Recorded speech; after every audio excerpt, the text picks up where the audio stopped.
रामजी महाराज की अणबी वाणी।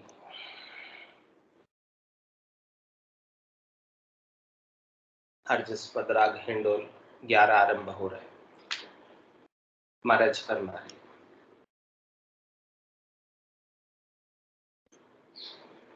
भगत भेद नहीं जाने ए तो, भगत भेद नहीं जाने हो, भगत भेद नहीं जाने हो, ए मूर्ख निंदा ठाणे हो, भगत भेद नहीं जाने ए तो, भगत भेद नहीं जाने हो, ओ जुग अवचेतन मूर्ख होई, साहिब नहीं पिछाण्या हो, ओ जुग अचेतन मूर्ख होई, साहिब नहीं पिछाण्या हो, ज्ञान शब्द को अर्थ न जाने, ये उपाय रे आने हो, ज्ञान शब्द को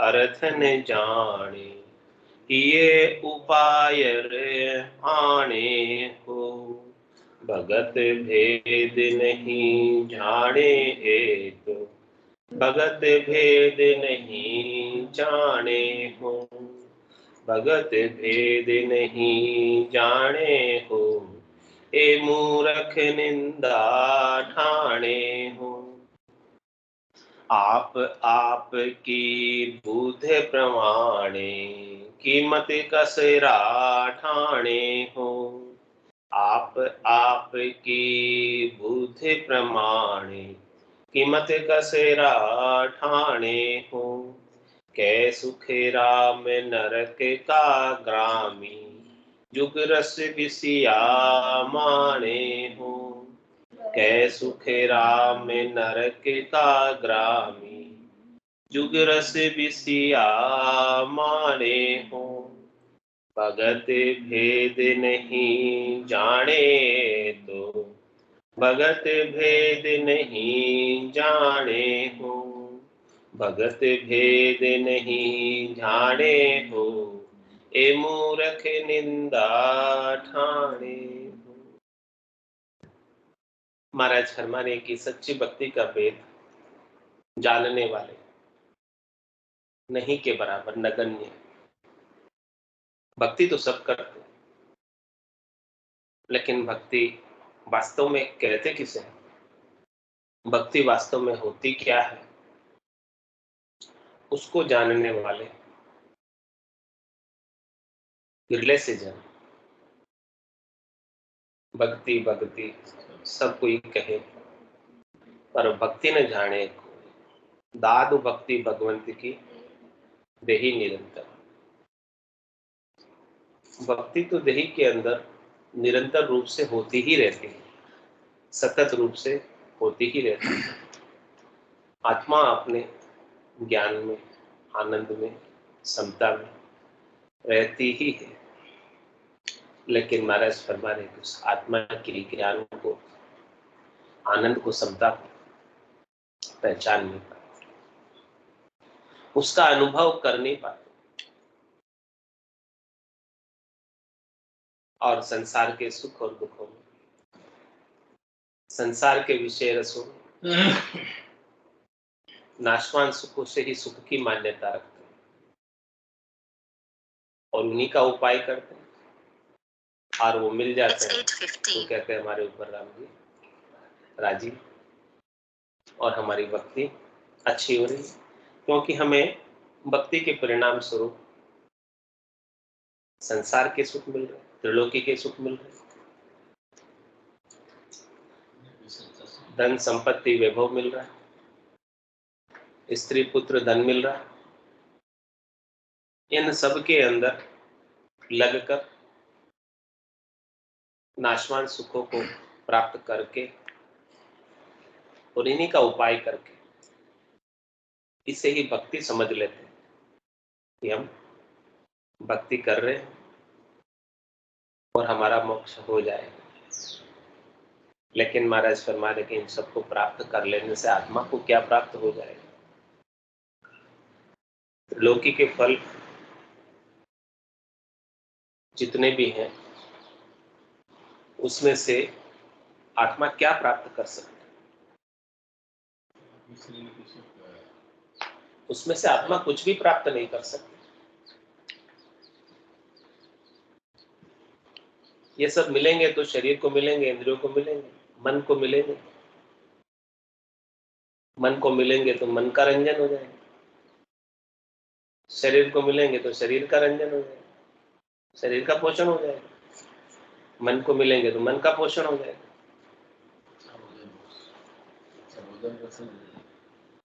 तुम्हारा समय जब तक आत्मा को सच्चा ज्ञान, आत्मा को सच्ची भक्ति, आत्मा को सच्ची समता, आत्मा को सच्चा आनंद घट के भीतर प्रकट नहीं होगा, तब तक महाराज फरमा रहे कि वो अपने मनुष्य शरीर को ऐसे ही व्यर्थ में गंवा कर चला है। परमात्मा ने कृपा करके अपने को मनुष्य शरीर प्रदान ही इसीलिए किया कि अपन आत्मा के आनंद को प्राप्त कर ले, संतों के ज्ञान के माध्यम से, केवली भगवंतों के ज्ञान के माध्यम से, सदगुरु के ज्ञान के माध्यम से, उनके अणभे के वचनों से जो आनंद उन्होंने प्राप्त किया, वही आनंद अपने को संत सदगुरु केवली भगवान प्राप्त करवाना चाहते हैं। कहते हैं संत, किम तारू जग से सोच मोटो मुझ माही, कया न माने कोई भेद अर्था में ना। मैं सच्ची भक्ति की बात बताता हूं किसी को तो कोई मानता नहीं। सबको संसार के सुख चाहिए, इंद्रियों के सुख चाहिए, वस्तुओं के सुख चाहिए, और जहां मिलते हैं वहां लाखों की संख्या में लोग इकट्ठे हो जाते हैं।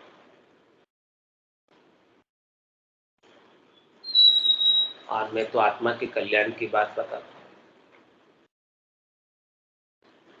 मैं तो परम मोक्ष की बात बताता हूं, इसमें संसार के सुखों का लेश मात्र भी प्रवेश नहीं।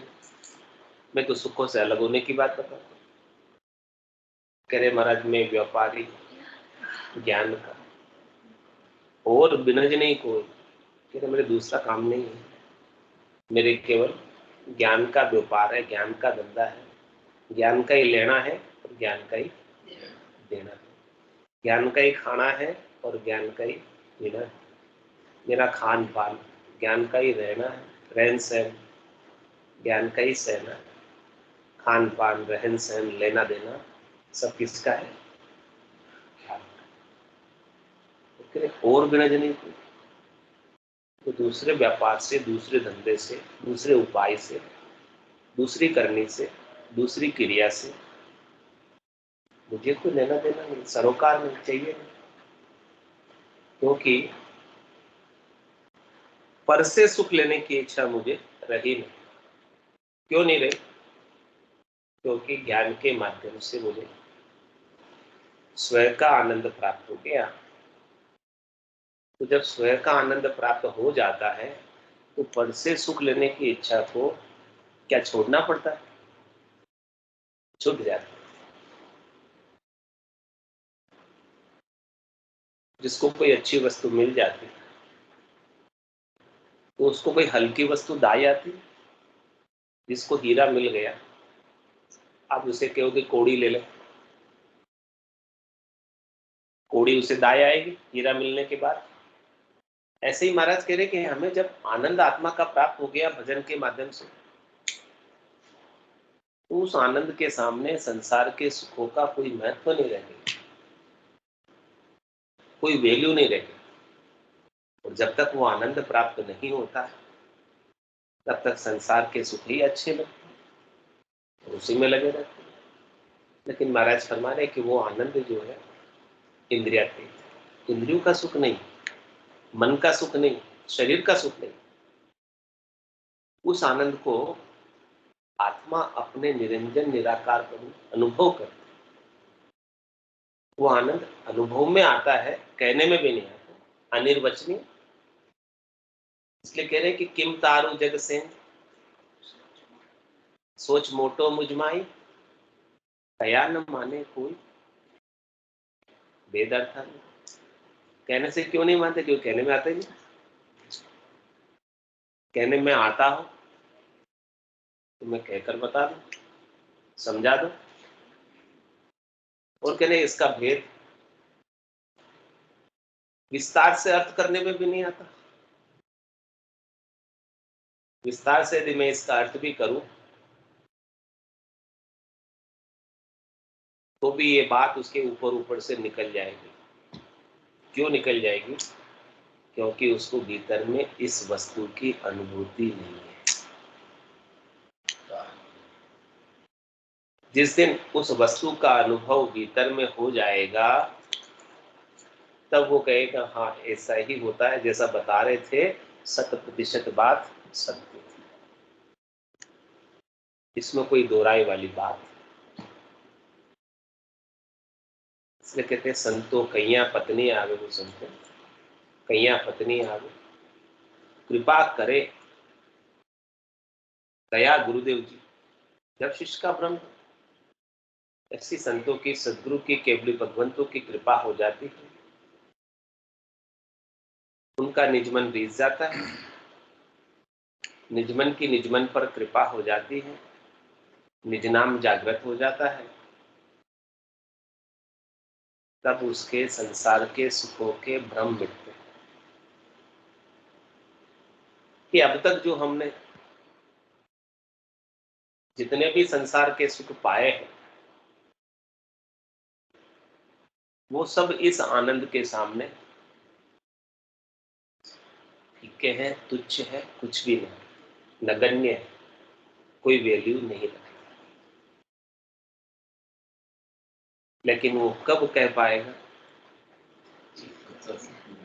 जब उसे ऐसा आनंद प्राप्त होगा तब ही कह पाएगा ऐसी बात कि अब तक जो हमने समय लगाया जिन सुखों को प्राप्त करने के लिए, वो हमारा समय ऐसे ही व्यर्थ चला गया।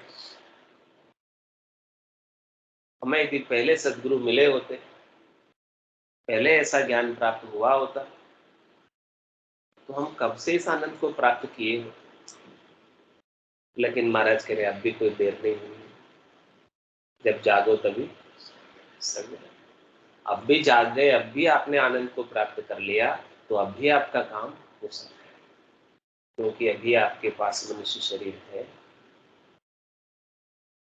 अभी आपका जन्म भरतखंड में हो रखा है, अभी आपका जन्म कलयुग में हो रखा है, और अभी ऐसे संतों का ज्ञान जागृत, सदगुरु की सत्ता, सदगुरु की सत्ता की बीसी चल रही, भागवत बीसी नित नवी विधि क्षेत्र में एक भवतारी संत जन जन्म धरे वहां आए, जन्म धरे वहां आए, हंस करोड़ा ही जाते, करोड़ों ही हंस जा रहे हैं। संत सदगुरु केवली भगवत यहाँ आकर नित्य अवतार के रूप में जन्म धरे हैं और सदगुरु की अगाध सत्ता, निज नाम सतनाम कुदरत कला नेंच आज भी जागृत हो रहा चेतन। तो महाराज करे चेतन है तो मोक्ष का मार्ग खुला हुआ है, चालू है, आप चाहो तो जा सकते हो। लेकिन इसका भेद मिलना चाहिए, इसका ज्ञान होना चाहिए। ये सच्ची भक्ति है जो देही के अंदर अखंडित रूप से, अनवरत रूप से, सतत रूप से होती ही रहती है। एक आंख पर रुके उतनी देर भी बंद नहीं, खंडित नहीं हो, क्योंकि ये करनी में नहीं, क्योंकि ये क्रिया में नहीं। जो कुछ भी आप करनी या क्रिया में करते हो तो थोड़ी देर में उससे थक जाते हो। कुछ भी करो अंत तो गत्वा रुकना पड़ता है, और जो करने में नहीं है उसमें रुकने की आवश्यकता है। वो होने में हो रही, वो रहनी में है, बरत रही। जो रहनी में है, बरत रही है, हो रही है, उसमें आपको क्या प्रयास करना? कुछ भी तो नहीं करना। हाँ, उसमें आपकी क्रिया का कोई सहयोग नहीं है कि आप क्रिया करोगे तो होगी, क्योंकि क्रिया तो खंडित है, अखंडित नहीं। करनी तो कोई भी प्रकार की खंडित है, अखंडित नहीं हो सकती, करनी हो ही नहीं सकती। तो महाराज कहते हैं ऐसा भेद नहीं, और सब करने में लगे, क्योंकि करने से मन को सुख मिलता है, इंद्रियों को सुख मिलता है करने से। नयनों को सुख अच्छे अच्छे दर्शन करने से प्राप्त होता है, कानों को सुख अच्छा अच्छा सुनने से प्राप्त होता है, रसना को सुख 56 भोग पाने से होता है, नहीं होता। हाँ, नाक को सुख सुगंधित द्रव्यों को, इत्र आदि सुगंधित द्रव्यों को सूंघने से होता है। तो ये सब चीजें क्या है महाराज? ये सब शरीर के, संसार के, इंद्रियों के, वस्तुओं के सुख है, द्रव्य से सुख है। तो क्या इससे आत्मा को कुछ मिलेगा? कुछ भी नहीं मिलेगा। आत्मा इसमें से कुछ भी नहीं ले सकती, क्योंकि आत्मा तो शरीर से अलग है, निरंजन है, निराकार है। तो निरंजन आत्मा को, निराकार आत्मा को अंजन से, शरीर से क्या मिल सकता है? जो कुछ मिलेगा शरीर को मिलेगा, मन को मिलेगा, इंद्रियों को मिलेगा। आत्मा को तो सच्ची भक्ति का आनंद प्राप्त होगा, तभी वो आत्मा अपने पद में, आनंद में अवस्थित होगी। आत्मा का भोजन अलग है, शरीर का भोजन अलग है। आत्मा का आहार करने का स्वभाव नहीं, शरीर का आहार करने का स्वभाव। तो व्रत उपवास इत्यादि भी, उससे भी आत्मा को क्या मिलेगा? आत्मा तो वैसे भी नहीं खाती, आत्मा तो हमेशा उपवास में रहती। आत्मा ने कभी कुछ खाया है क्या? आहार करने का स्वभाव तो शरीर का, शरीर को चाहिए ताकत। आत्मा तो स्वयंभू ताकतवर है, आत्मा तो स्वयंभू प्रकाश पुंज, तेज, ज्योतिर्मय। तो कह रहे हैं कि व्रत करके, उपवास करके मान लेते हैं कि हमारा मोक्ष हो जाएगा। महाराज कह रहे हैं उससे आत्मा को क्या मिलने? तो शरीर निरोगी होगा, काया निरोगी होगी, व्रत उपवास शरीर की शुद्धि है, उससे आत्मा की शुद्धि का कोई लेना देना नहीं। It's 8:30. लेकिन महाराज हमारे भगत वेद नहीं जाने, तो भगत वेद नहीं जाने, भगत वेद नहीं जाने और मूर्ख निंदा, ऐसी कोई बात कहे आकर तो महाराज फरमाने हैं कि लोग निंदा करने लग जाते। बोले तो ऐसी बात करते, बोले इससे भी कुछ नहीं होगा, इससे भी कुछ नहीं होगा, इससे भी कुछ नहीं होगा, सारी ऐसी बातें करते। फिर लोग इतने सारे कर रहे हैं, सब मूर्ख है। 99.99% लोग करने में ही तो राजी है, नहीं करने से कौन राजी है? बताओ, कोई तो नहीं है। जब इतने प्रतिशत लोग एक मत में हो जाएंगे और थोड़े से जन दूसरे मत में होंगे, आत्मा के मत में होंगे, तो महाराज में सब मिलकर निंदा करने लगे। तो कह रहे 99% भले एक पक्ष में हो जाओ, फिर भी वो सत्य नहीं है। सत्य तो जो महाराज कह रहे वो बात, यानी बहुमत कभी सत्य हो ये निश्चय नहीं है कि लोग बहुमत में हैं। महाराज के बोले 99% लोग करने के पक्ष में हो, लेकिन 1% भी नहीं करने के पक्ष में है, तो 1% वाला सत्य है और 99% वाले असत्य, और अपन बहुमत को सत्य मान लेते। ऐसा ही करते, ज्यादा लोग किसके फेवर में वो सत्य होगा। लेकिन महाराज कह रहे हैं ऐसा मूर्ख है 99%, जो 1% की निंदा करते हैं, जो नहीं करने की बात करते हैं उसकी निंदा करते हैं। कह रहे कि जो कुछ भी होगा वो सब करने से होगा, नहीं करने से कुछ नहीं होगा।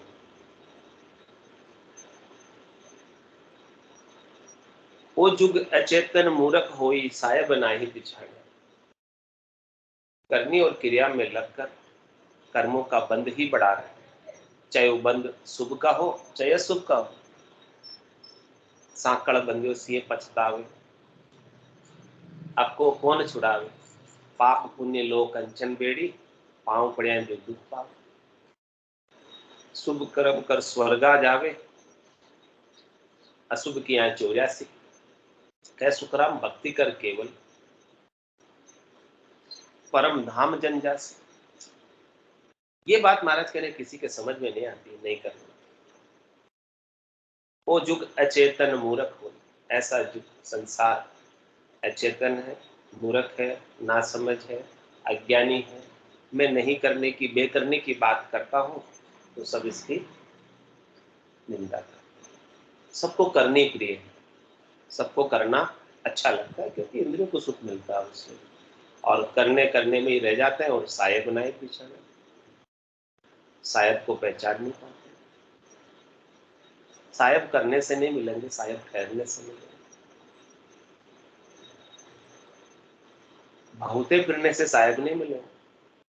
भौता क्यों फिर रहा है संसार में, ये जीव भौता क्यों फिर रहा है? इसको 5 प्रकार के इंद्रियों के सुखों की वासना लगी हुई है, सुख लेने की, इसलिए बहुता फिर रहा है। सायब को प्राप्त करने के लिए थोड़ी बहुता फिर रहा है। सायब तो जहां है वो वहीं सायब है। सायब तो सुई की नोक की बराबर जगह भी खाली नहीं है सायब के बिना। तो वो फिर बहुता क्यों फिर रहा है सायब को खोजने के लिए? कह रहे 5 वास सदा उरिया के, यूं जो कि बहुता फिर जावे संसार में, बहुता फिर रहा, क्योंकि 5 प्रकार की वासनाओं की तृप्ति करना चाहता है।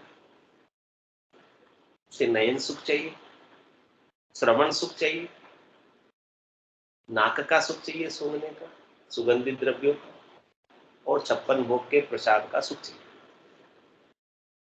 रसना, स्वादिष्ट व्यंजन खाने पीने को मिल जाए, क्यों नहीं सुखी हो? सब प्रकार के तरह तरह के पदार्थ मिल जाए। ओ जुग अचेतन मूर्ख होई सायब नाई पिछाई। इन सब कार्यों में लगकर, करने में लगकर, क्रिया में लगकर, उपायों में लगकर सायब को भूल जाता है, परमात्मा को भूल जाता है, मूल ज्ञान को भूल जाता है।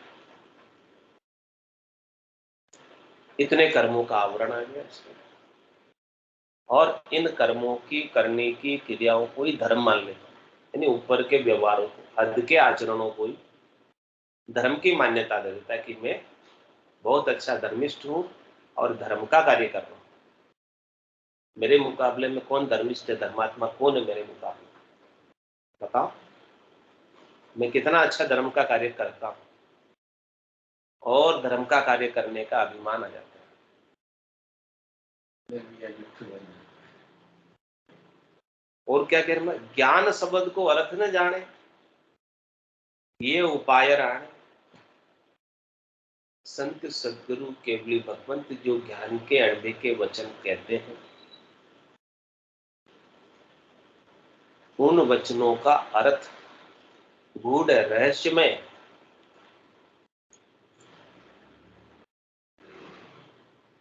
वो उसे समझ नहीं आता,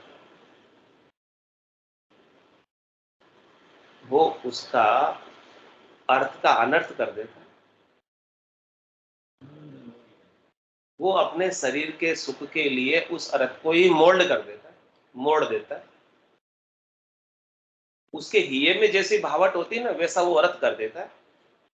साखी का, संतों के पद का, हरजस का अर्थ जो करने बैठता है, क्योंकि संत सदगुरु केवली भगवंत किस भाव से कह रहे, वो भाव की तो समझ नहीं है। वो भाव की तो समझ जब आएगी जब वो वस्तु जो उनको प्राप्त है तुझे प्राप्त हो जाएगी। जब तक वो वस्तु प्राप्त नहीं होगी तब तक संतों के ज्ञान के शब्दों का अर्थ कर नहीं सकते। करते भी है तो झूठा करते, अनर्थ करते अर्थ का, उस वस्तु के बिना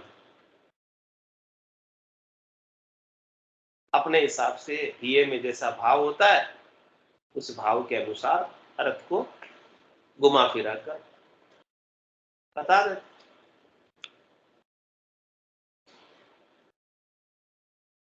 जो सच्चा अर्थ है, जो संत कहना चाह रहे हैं, जो वचनों के प्रति कहने का क्या भाव है, उस भाव की उन्हें प्राप्ति होती नहीं। ज्ञान शब्द को अर्थ न जाने ये उपाय राणी, अपने ही मन से कर देते, ये उपाय राणी मन से अर्थ कर। जब मन से अर्थ करोगे तो अर्थ का अनर्थ ही होगा, अर्थ तो सही नहीं होगा, क्योंकि आपके पास वो चीज ही नहीं प्राप्त जिस चीज में संतों ने छक कर ऐसे वचन कहे। तो उसके अर्थ को जानने के लिए भी पहले आपको छकना पड़ेगा उस आनंद में। आनंद में जब तक छकोगे नहीं तब तक उसका अर्थ भी नहीं समझ पाओगे। ज्ञान शब्द को अर्थ न जाने ये उपाय आने हो। और फिर कैसे अर्थ करते हैं, कह रहे आप आपकी बुद्ध प्रमाणे कीमत कसरा ठाणे। संतों के ज्ञान में कीमत कसरे ठाणे कि महाराज ने यहाँ ऐसा क्यों कहा, वहां ऐसा क्यों, अरे भाई तेरी बुद्धि कम है। महाराज ने तो बहुत बढ़िया बात बताई है, अद्भुत विलक्षण बात बताई है, लेकिन तेरी बुद्धि में समझ नहीं आ रही, इसलिए तू उसकी कसर निकाल रहा है। यहाँ ऐसा कैसे कह दिया, ऐसा तो हो ही नहीं सकता, ऐसा कह दिया, उल्टी पुल्टी बातें कर दी। इधर क्या कह रहे, उधर क्या कह रहे, कहाँ क्या कह रहे, कहाँ क्या कह रहे महाराज, कहाँ क्या कह रहे, कहाँ क्या कह रहे हैं। लेकिन महाराज का कहने का भाव तो एक ही है, परमात्मा की प्राप्ति। लेकिन अपनी बुद्धि इतनी सक्षम नहीं है कि महाराज की बात को समझ पाए। अपनी बुद्धि की योग्यता नहीं है कि उनकी सब बातों को समझ पाए, क्योंकि बातें बुद्धि की समझ में है ही नहीं, बुद्धि से ऊपर है। मन की समझ में है ही नहीं, मन से ऊपर है। चित्त की समझ में है ही नहीं, चित्त से ऊपर है। ये बातें तो इंद्रियातीत है। तो ऐसी बातों को समझने के लिए आत्मा में जागृति चाहिए। किसकी, निज नाम।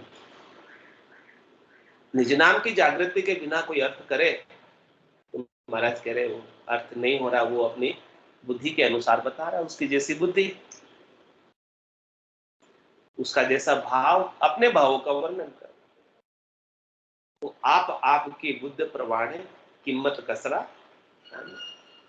ज्ञान के अंदर भी कसर निकालने लग जाते,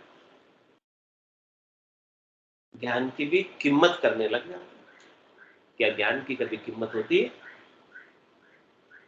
ज्ञान तो बेशकीमती है, उसको तोल मोल में लाते हैं। महाराज करे तोल मोल में तो आता नहीं ज्ञान, अतुलनीय ज्ञान। तीन लोक फिर देखा है लोई, बुरा सारी सर्व अवर्ण। सदगुरु के समान दूसरा कोई है नहीं, उनके ज्ञान के समान दूसरा कोई ज्ञान है नहीं। इसमें आप क्या कीमत कसर निकाल रहे हो अपनी बुद्धि से? क्या आपकी बुद्धि काम कर रही है? क्या आपकी बुद्धि की ताकत है, योग्यता है, जो आप कीमत कसरे निकाल रहे हो? इसलिए अपने को तो जो बात कही है उसके ऊपर पूर्णतया 100% श्रद्धा के साथ विश्वास करना कि इसमें 1% बात भी कोई गलत नहीं,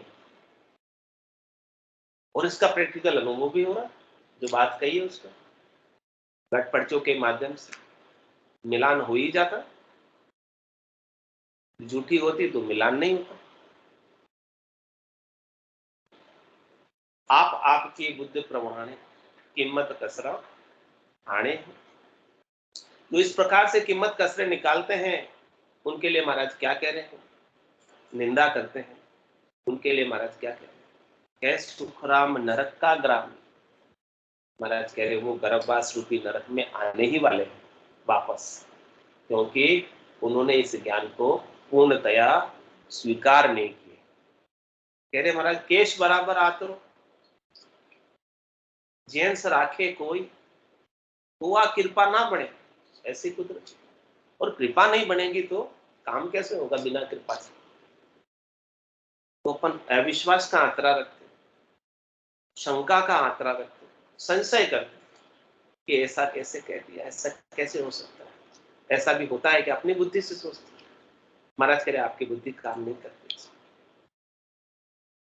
बुद्धि से परे का ज्ञान, ज्ञानी अर्थ माय सु सोचे, यू अर्था सु न्यारो, क्यों कर मिले पंडित को साहेब सतस्वरूप विचारा। इस सतस्वरूप का विचार मिलता ही नहीं है ज्ञानी को, पंडित को, क्योंकि वो अपने आप को बुद्धिमान समझता है। उसको ज्ञानी होने का अहंकार है कि मैं 4 वेदों का ज्ञाता हूं, 6 शास्त्रों का ज्ञाता हूं, 9 व्याकरण का ज्ञाता हूं, 18 पुराण का ज्ञाता हूं। क्या ज्ञाता रावण नहीं था? क्यों दुर्गति हुई?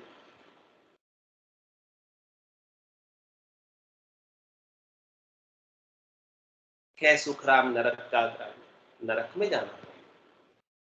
यदि इस ज्ञान को आप सच्ची भक्ति के वेद को स्वीकार नहीं करोगे, धारण नहीं करोगे, और जुग रस विषया माने, संसार के रस में, विषयों के रस में ही लगे रहते और आत्मा के आनंद को प्राप्त करने से वंचित रह जाते। बोलो राम सद्गुरु देव जी महाराज ने, परम दयाल सद्गुरु सुखराम जी महाराज ने, धन्य हो धन्य हो। आनंद श्री सद्गुरु सुखराम जी महाराज के ज्ञान सत्स्वरूप भगवान में धन्य हो। केवली भगवंता ने धन्य हो धन्य हो। जीवा तारण जहाज ने, मोक्ष के मालिका ने धन्य हो धन्य हो।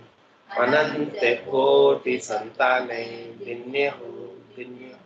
राम सभा में राम राम सा राम राम सा राम राम सा राम राम सा राम राम सा सत्संताने सत्संज्ञाने राम राम राम राम।